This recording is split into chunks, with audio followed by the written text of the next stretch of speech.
sir. Hello po. Ayan, ang pangalan niyo, sir?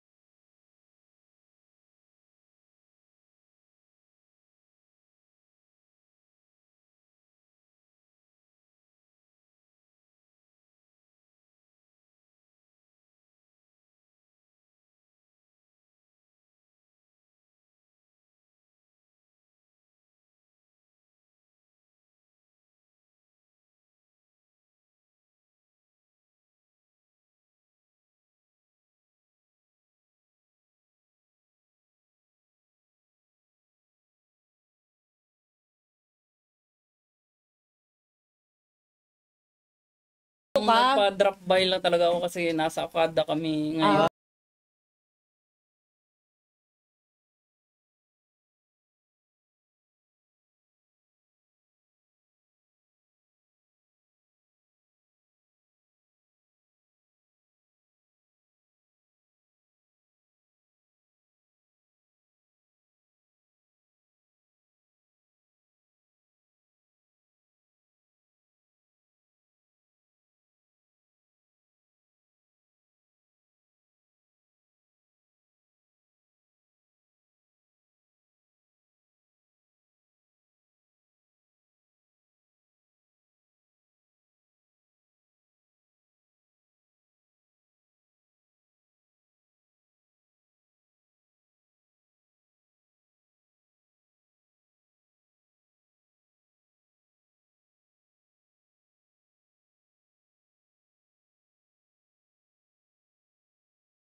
Sa digital currency ako, tapos nag-crypto, tapos nagti-trading ganyan. Kaya mahilig din ako sa mga online talaga. Tapos nakita ko lang talaga siya sa Facebook. Kaya sinubukan ko lang. Yun. Tapos maganda naman pala. Hindi na to subok. Nag-business na talaga ako. Iba kasi yung subok lang. Kasi subok lang, just start small lang. Ngayon, hindi ko na sinabi na malaki.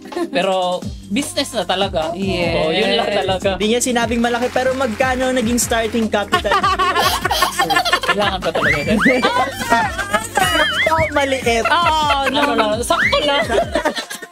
Kagaya nga yung mga pag nagpo-post tayo, di ba, walang minimum or maximum capital. Nakadepende pa rin sa atin sa mga future sellers natin kung magkano rin yung kaya nilang baka kasi ma-pressure sila kung halimbawa ganyan yung sinabi mong kapital. Kaya dapat nasa kanila din kung magkano yung kaya nila at magkano rin ang kayang kitain nila, ganun lang. And syempre, depende din kung, di ba, sasabihin na small or big capital, but depende pa din sa tao kasi may ibang tao na kala mo, small pa lang yan, pero sa isang tao is big na yun para sa kanya, di ba? So, it depends pa din talaga. Saka minsan depende na din doon sa mga orders na pumapasok sa shop. Correct. Yung iba na-addict nakakapipik ng orders. Nakaka-excite na talaga sa totoo lang kasi araw-araw gusto mong tingnan, ito marami na pumasok. Parang gusto mo na lang, dapat lahat green na yan. Kung kaya nga lang yun, lahat i-pick mo. Sir, other than being a sitaw seller, ano pong pinagkakabalahan nyo ngayon? Sa totoo lang, house husband lang ako, yung misis ko lang may trabaho, kaya kailangan ko din kahit papano, kailangan ko din kumita para naman yung partner ko, hindi rin, baka ma-board na, baka kung ano na gawin sa akin. Kailangan. Ano ko lang si Sir, para sabi niya, sabi niya, house husband lang ako. Huwag ganun. Grabe nga yung kintab dyan sa leeg mo Tapos sabi niya, house husband lang. Hindi ko alam kung lungkod siya o house husband lang ako, pero kumikita ako sa bahay kasi nagsisitaw pa. Alam naman natin, di ba, pag dito sa Philippines tayo, di ba, pag wala kang trabaho, di ba, minsan, anong trabaho mo? Di ba, doon na lang tayo minsan nagbabase kung anong trabaho mo. Yes. Di ba? Ngayon, Mm-hmm. yung iba na hindi pa nakakaalam, kahit nasa bahay ka lang, pwede kang kumita. Yes. Kaya, hindi Isang stock mo, sir, yung money mo sa bank, di ba? Oo, syempre. Paano kikita yung, kahit yung 10,000 mo, nilagay mo sa bangko. 1 year ba, madodoble ba yan? O, kay sitaw, saglit lang yan. Kaya, magsitaw kayo. nice. Ala, sir, thank you, sir. Nakalive ako ngayon. Ay, gusto mo kaya pala gusto mo ikaw muna mag-take over sa akin. Gusto mo ikaw muna dito. Maraming ina-assist. Ayaw nyo naman dati in-invite kayo, ayaw nyo naman. Siyempre, ma'am, nahihiya. Nahiya. Ngayon na na silang hiya. Paano mo nakipot-kipot? Yes, papilit. Ayan. Sa GC natin, di ba marami lagi nagtatanay, papasat ito mamaya sa GC natin. Yes. Di ba? Kaya nga Yes. Kumusta naman, sir, yung first week mo sa pagiging seller mo kay Sitaw compared ngayon na 3 buwan ka na? Para sa akin kasi, yung first ko, halos ganun pa rin naman yun kasi open naman tayo sa kasi naintindihan natin yung system, naintindihan natin kung ano yung negosyo. Yes. Mahirap kasi pag hindi natin naintindihan, parang yung iba kasi parang napo-board agad, Opo. hindi walang patience, ganyan, di ba? Tayo medyo naiintindihan naman natin, hindi natin sinasabi na 100% na naintindihan, pero lamang talaga yung mas pagkakaintindi natin. Kaya kaya nandito nga tayo, di ba? Yeah. May mga ba, sir? Yung may mga challenges ba kayo, sir, na na-encounter and paano nyo po yun na-address or na-overcome? Like, may challenges ba kayong na-encounter or problem ba dito kay Sitaw? So far, wala pa naman. Oh, yes! Kasi nga, hassle-free and stress-free si Sitaw, guys!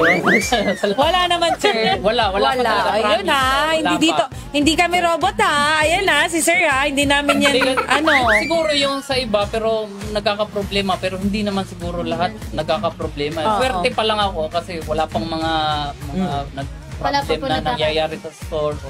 And wala talagang problem wala yan. talaga. Nare-reach ba ang 55% processing rate, sir? Syempre. Siyempre. Ikaw mo na maglagay ng saktong kapital. Ikaw mo naman maglagay ng saktong kapital kung hindi mo ma-reach. Ilagay na natin yung minimum pati benta na natin yung kapitbahay natin ma-rent. Dito.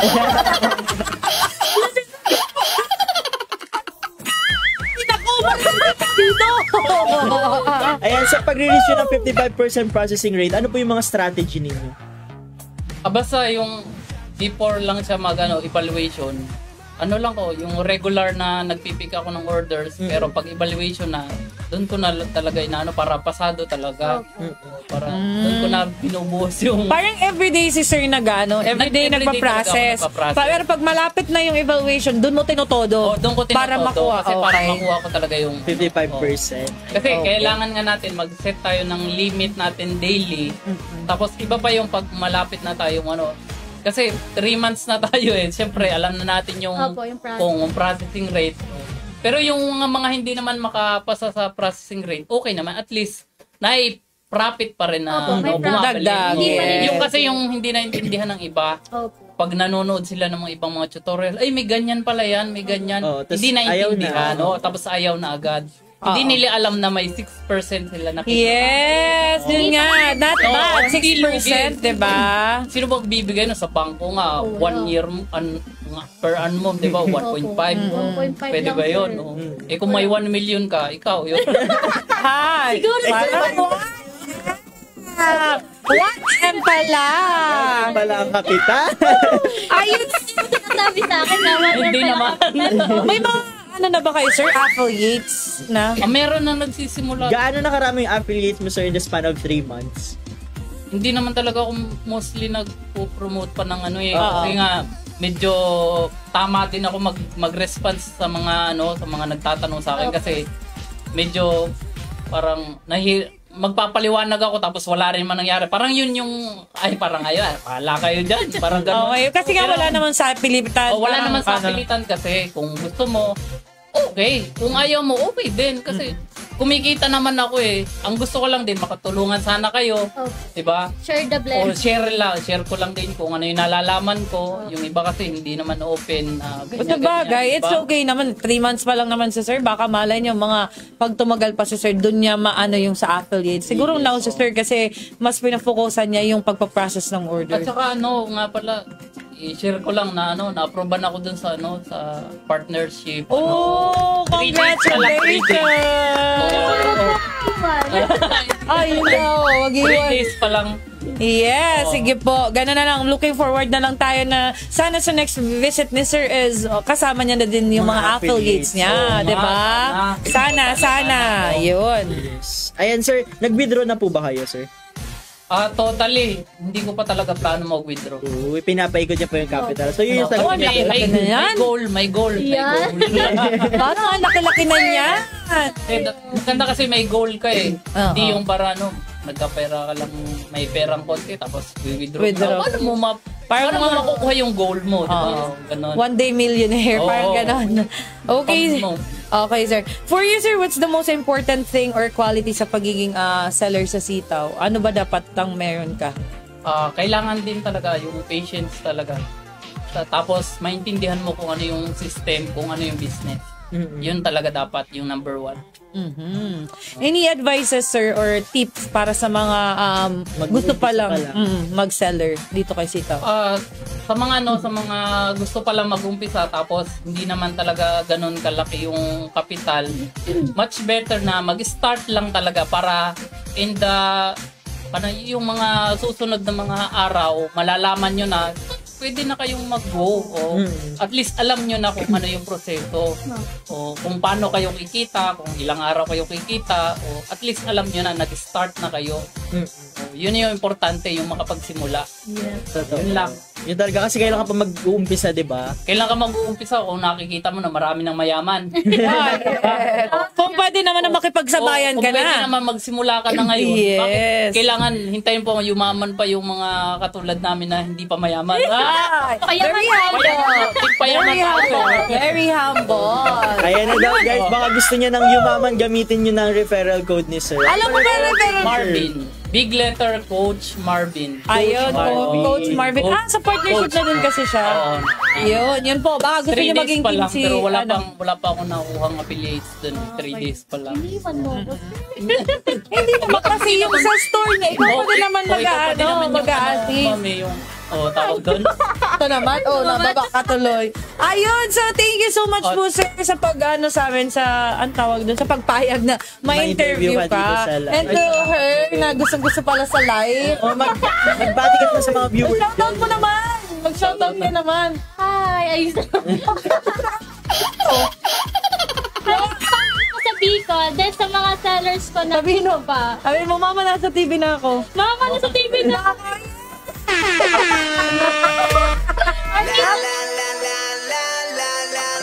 Sumayaw ka dyan.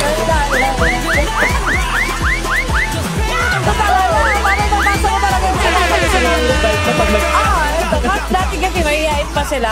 Di ba? Mga Kasi yung mga kapal na mukha. ganun. Makapal na ang mukha niya. Wala nang hiya sila ngayon. Kasi syempre, mas na-develop na yung communication skills nila. Kasi ngayon nga, may nakakausap na silang mga sellers like pumupunta na din dito, binivisit na din sila. Kasi di ba dati, wala naman sila mga ano to CSR to dati. So, ano lang sila, ang tawag doon, tinatawagan sila pag may tumawag lang sa number nila. Sila yung, isa to dati sa CSR, dati, nung nagkaroon ng CSR, diba? Sila yung mga tinatawagan, dun lang. Wala sila talagang sellers na hinahawakan na sa kanila talaga. So now, account specialist na. So meron nang naka-assign sa kanilang mga sellers. At ito na nga, isa doon sa Sir Marvin. Sir, baka may mga gusto kang i-shoutout dyan.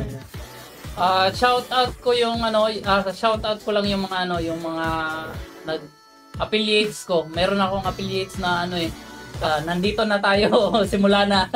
Yes. Yun lang. Ayun po, thank you so much po. At dahil po dyan, Magbabalik kami after this. wonderful us. Huwag kayong alas guys, babalik kami. Yes, thank you so much, sir. Thank you, Thank you, sir. Thank you, Rose. Thank you, sir. Thank you. Ayun, napawis ako.